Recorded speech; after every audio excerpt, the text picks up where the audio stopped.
if you really know, like, I always like to explain it to make sure people know what they're getting into, because it's one little, two little pellets, and it's like, oh, that's all I'm taking. Yeah, but you're taking it often or repeatedly because you're trying to fix something. It's like, oh, okay.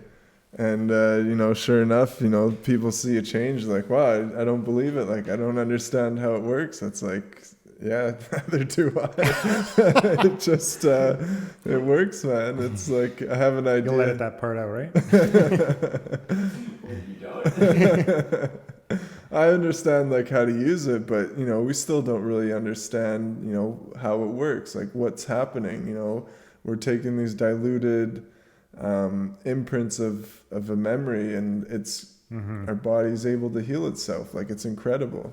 Yeah, I mean, I don't know anything about it, obviously, compared to what you know, but it's just like, I don't know, explain how the sun works. Like, yeah, it's this big ball of fire in the sky. I'm like, yeah, but what? How did it get there? What is going on? How is it suspended there? How are we rotating it? Like, I know there's some pretty smart people out there that can give a pretty darn good explanation, but it's still magic. Like, whatever's going on. Like, the fact that we're on this rock rotating, spinning through space around the sun. Like, if you can explain that, then I think it's Albert Einstein or some one of those geniuses quotes, like, or is it quantum physics or something? It's like, if you understand quantum physics, that means you actually don't understand quantum physics.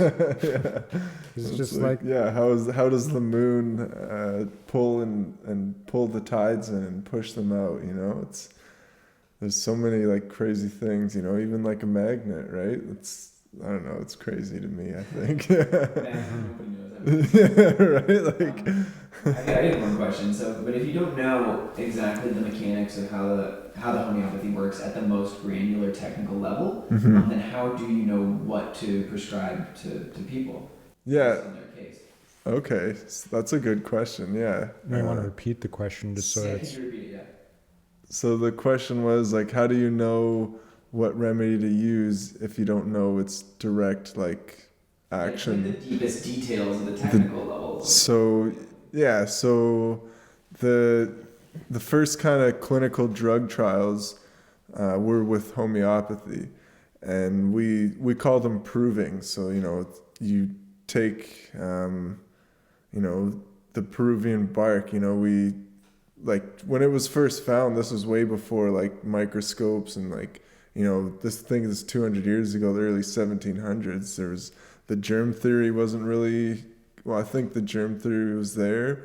Like, they knew certain strains of bacteria, but not a lot, right? And based on like using the crude substance, so like the Peruvian bark itself, you would see what action it would have on the body. So if it was, dilating arteries or dilating veins or muscle contractions, or maybe contractions with like the colon, or like belladonna has a lot of flushing and dilation of the blood vessels. So through like taking substances crude form gives you like a picture, like understanding the direct physical action the remedy has, and then conducting these provings where the drug trial, where you take these 10 random adults, male, females, various ages, they all start taking their, like, the remedy, right? Say it was like a 6C, something, it's still a little bit of crude, but it's not completely diluted. And then you're even, maybe every person gets a different potency of the same remedy. They're all gonna, based on their own individual susceptibility and constitution, their makeup, they're gonna express their own symptoms in their own way. And through these 10 people, you'll get this kind of, these collection of symptoms that gives you this picture of what the remedy can do, what it can produce, and what it can be used for. And so that's kind of how you get the symptoms of understanding the remedy and what it's used for. And then a lot of it too has been through like clinical practice, or yeah, that's just, the idea is like cures like. So we understand the substance on a physical level and on like the homeopathic proving level. So, and you kind of combine those, and that gives you an idea of what it looks like. And then whenever you see those symptoms, like Peruvian bark, like the malaria-like symptoms, then you know that it can be used. I don't know, did that answer it? Yeah, I guess like, could you give kind of a, like in like simple like sequence terms, like, so say, in non-COVID times, normal times, somebody walks into your office, Yeah. they say, hey, I have this thing with my wrist or whatever, right? Yeah. Like, what's the step-by-step thing? Like, what happens?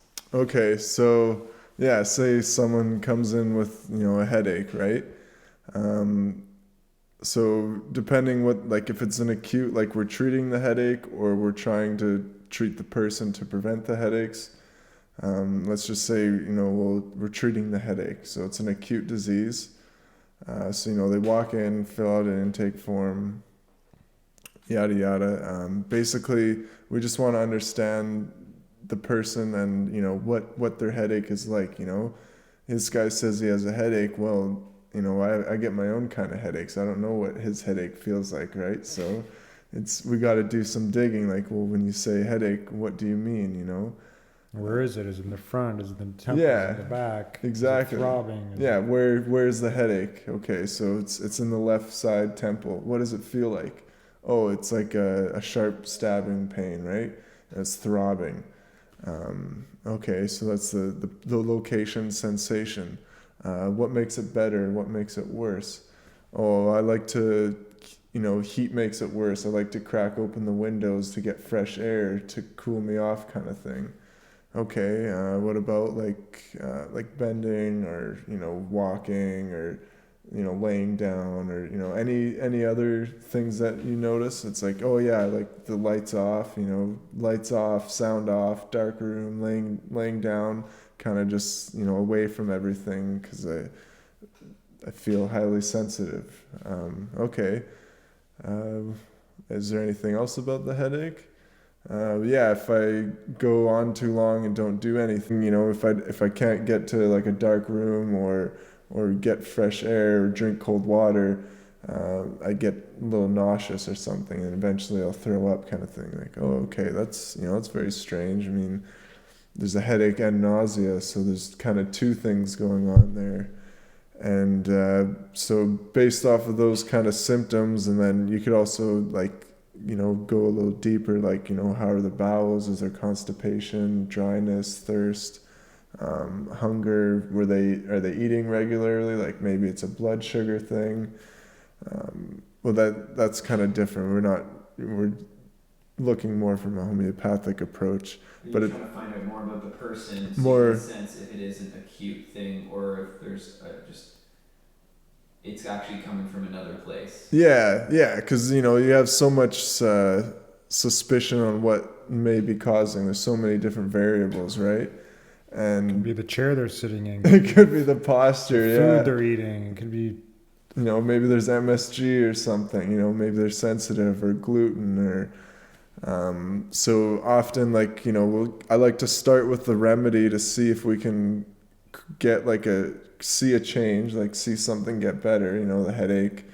And then, once when we find that remedy that fits them, they'll then, start taking it. So acute would be, you take the remedy and maybe you take it every 15 or 30 minutes, maybe every hour, up to like 6 or 8 times in a day.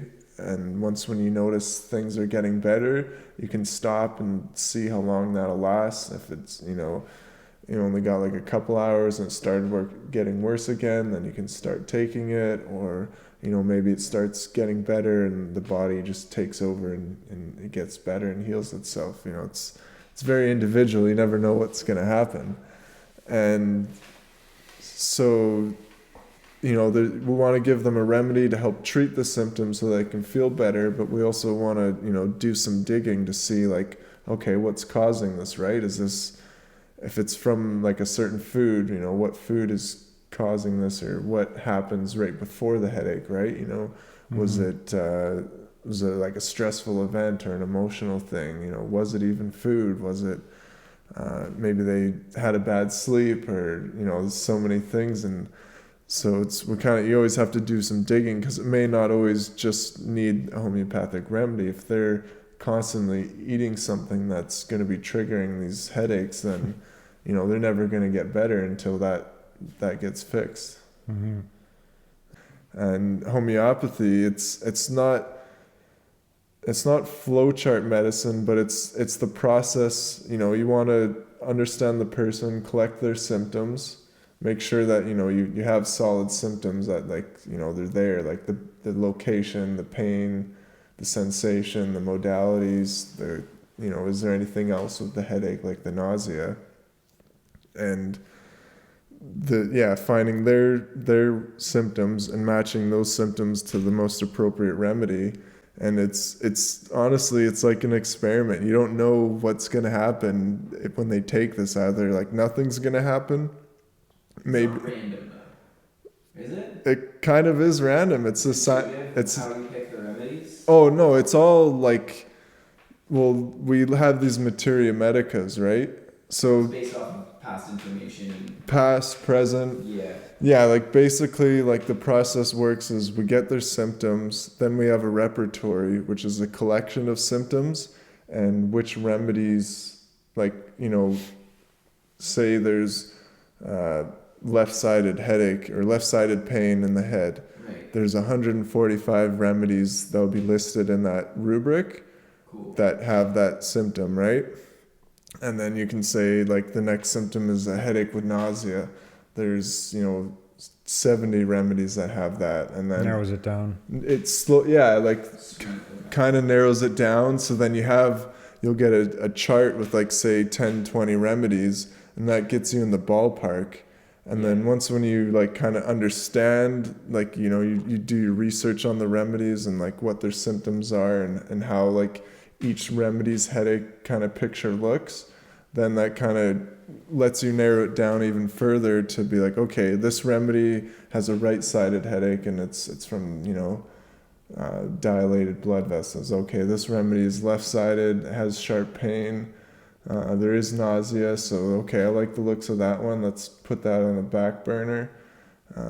Look at another remedy. Oh, this remedy has a headache in the back of the head with, you know, different symptoms. Each remedy is so different. So then, you're like, okay, this remedy, this looks like a good fit. So then, they have to try it to see if it works or not. Like, it's kind of crazy, but it's either going to do nothing or it's going to help. And if it does nothing, then okay, it wasn't the right remedy. We have to kind of backtrack and try a different remedy. And becoming well versed in this stuff and understanding these things is why you did the school for like those in all that time spent in the training for this. It's, you know, it was a 3-year program, so you study your remedies, you study the repertory, you do your clinical hours and how to take an appropriate case, and it's all about asking these open, unbiased questions so that you're getting like the true word of the person and you're not putting your own judgment and words in their mouth, kind of thing. Because it's like, you say burning pain, well, to me burning may feel different. I don't know, or maybe your definition of burning is completely different than my definition, right? So it's, it's about understanding the person and how they kind of see and perceive. So you spend a lot of time, especially with a new patient, obviously, and then you continue to work with them in order to narrow things down and see what the progress is and adjust certain things until you start to tweak it and get it, to the right dial. And it's like the initial appointment could be like 2 to 3 hours. It's a little long, but there's a lot to kind of cover at the beginning, depending on their medical history, the health history, what's all happened in the past. And then, yeah, it's, typically I'd like to see 3 follow-ups after that, just to make sure that it is the right remedy and that we are on track. If it's not the right remedy, maybe we'll be talking a little bit more, or making sure that, you're taking it right, or, that you are noticing a difference. It is like, it's a slower, it's not always slower, but it can be slow healing, because it's the body doing it itself. It's not, something blocking the inflammation. It's the cells need to work at their own time and rate, kind of thing. And depending how long it took you to get there, I was going to say that, yeah. If it took 2 or 3 or 5 years to get to where you're at, then it's not going to happen in a couple of days. No, yeah, no, it might take a month or 2 or a year even, who knows, Yeah. right? And that's why, you just have to be patient with your health, like whether it's losing weight or fighting a cold or mental health. Like it's not going to just change the next day. It's every little step you take every day, it's going to build and build and get you into the right direction.